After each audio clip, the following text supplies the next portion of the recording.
Praise the lord. ప్రభువైన యేసుక్రీస్తు నామమున మీ అందరికీ శుభములు. మన యొక్క దిన భాగంలో నుండి హెబ్రీయులకు రాసిన పత్రిక 6వ అధ్యాయము 2వ వచనం.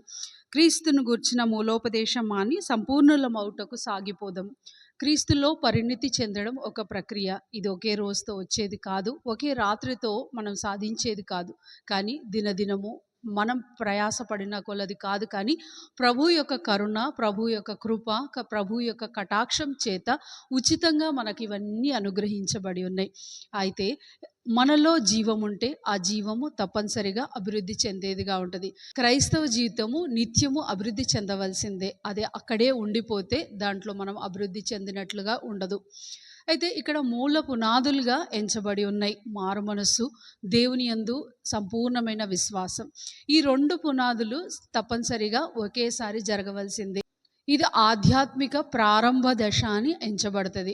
మనం మారు మనసు పొందితేనే దేవుని యందు చెప్పబడిన మాటలు యందు మనకు విశ్వాసం ఉంటుంది. లేకపోతే మనం అక్కడే పడిపోయే వారంగా ఉంటాం. రెండవది బాప్తిజము, హస్త నిక్షేపణ.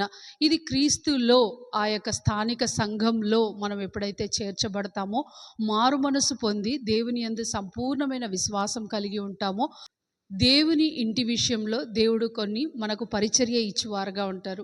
అవన్నీ హస్త నిక్షేపణ ద్వారా మనకు ఇవ్వబడతాయి.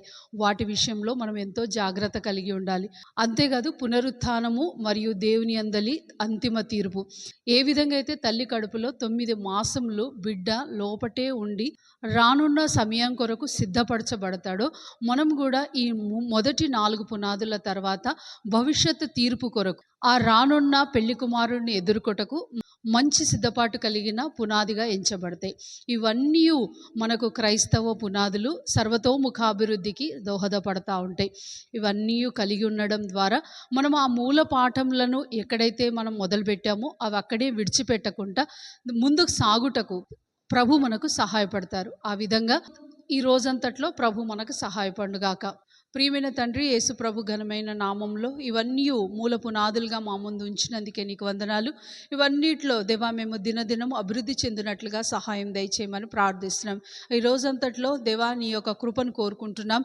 మేము ముందుకు సాగుటకు మీ సహాయం మాకు అందించమని ప్రార్థిస్తే యేసుక్రీస్తు నామంలో ప్రార్థిస్తున్నాం తండ్రి. ఆమేన్.